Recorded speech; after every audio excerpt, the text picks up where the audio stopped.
she says that's so that it encourages making friends and learning about our American culture. Because I think they've only been here about, what, 3 years? How long have you been in the U.S.? About 3 years? 3 years. 3 years. So today, for her 10th speech, this completes her competent communicator.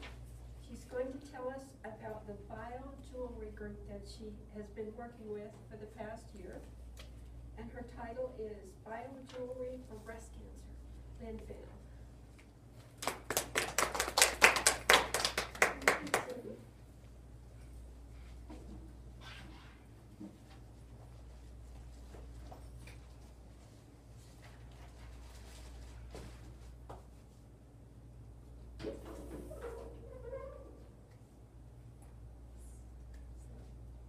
Did you know that roughly 1 in 8 women in the U.S. will develop invasive breast cancer over the course of their lifetime? And 85% of breast cancer occur in a woman who have no family member history of breast cancer. There are a lot of information in the internet you can look up, or you can find out more information about breast cancer in www.breastcancer.org. Personally, I have family member who has fighting breast cancer for years, and my aunt went through all kind of treatment, and nobody in my family had breast cancer before. And therefore, I'm pleased to announce that Biojewelry for Breast Cancer in Wyoming has raised $50,000 for help to build a diagnosis center for early cancer detection. And then they have an article last couple of weeks ago, and they have the headline on the Boomerang newspaper. Please help me to pass it around. Thank you. To me, it all started in September last year when I came to my friend's place for tea time. I met a nice lady named Dorothy Pisky. She introduced me to Biojewelry group, and she founder of Biojewelry group, and the project initiative of partner of the America's non-profit organization. Yeah. There are many states in the U.S. with different practices. Yeah.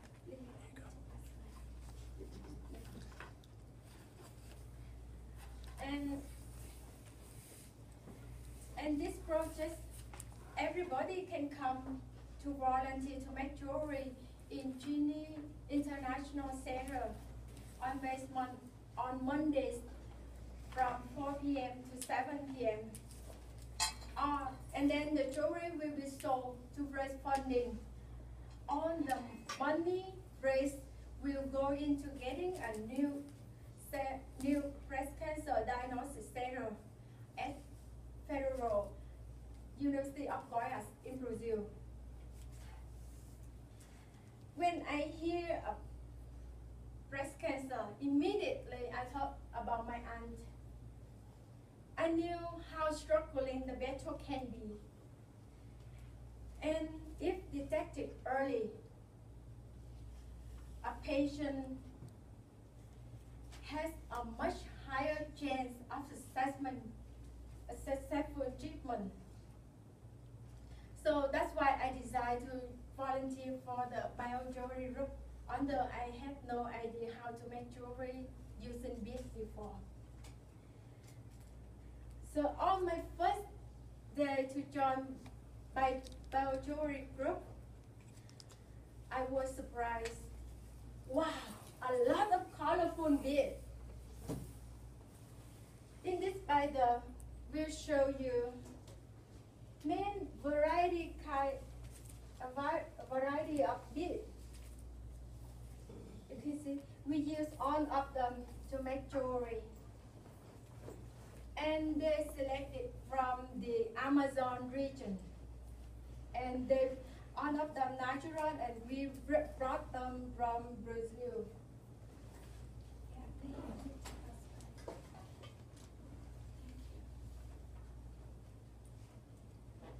So, and then Jolie showed me how to make bracelet.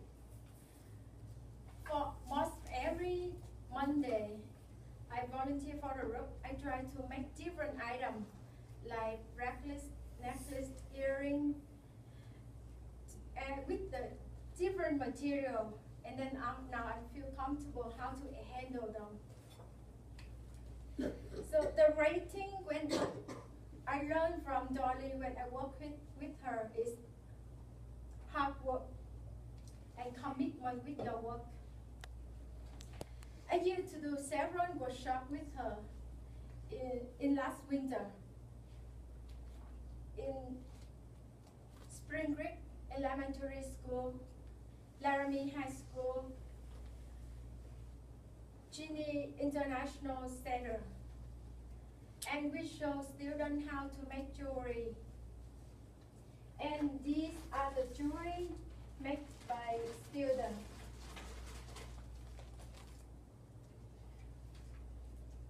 They do by themselves. We just support them the technical. And they can write their name on the card. Yeah, okay. Like this. Yeah. And besides, we also sell our item in some local places, like high school, coffee shop, fine art center, and on campus. And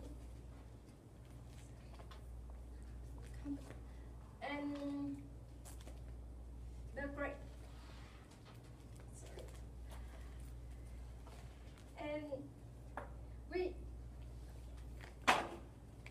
and I still remember clearly when Dolly and I have to drive around the town in the winter, and then we set up the table of jewelry for display. It was cold and windy outside, and she stood inside an hour to introduce Biojewelry for the customer. It took Biojewelry 7 years to raise $50,000. You can imagine how much effort it took to make it happen. So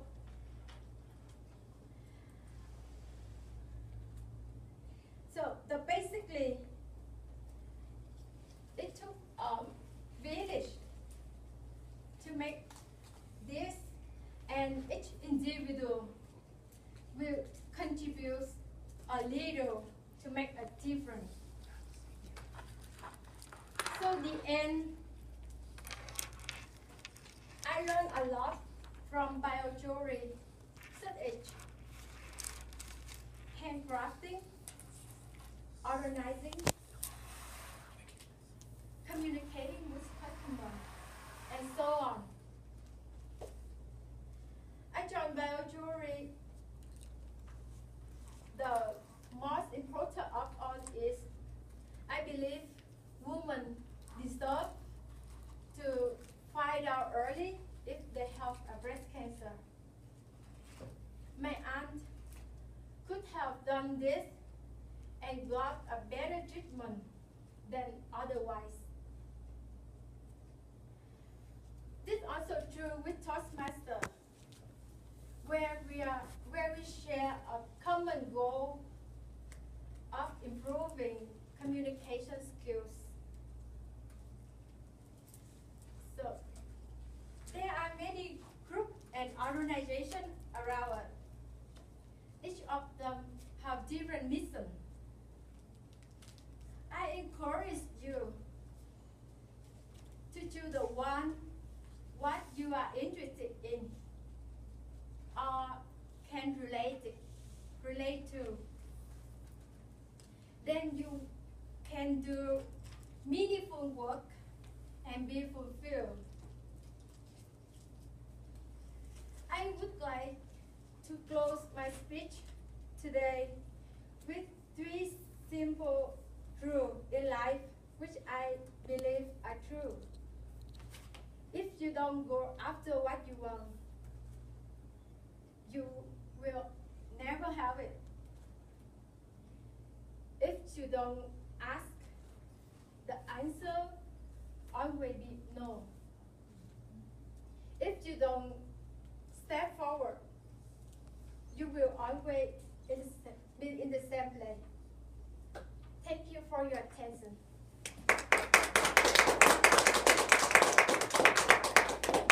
Thank you very much. Do you all remember her first speeches? Wasn't as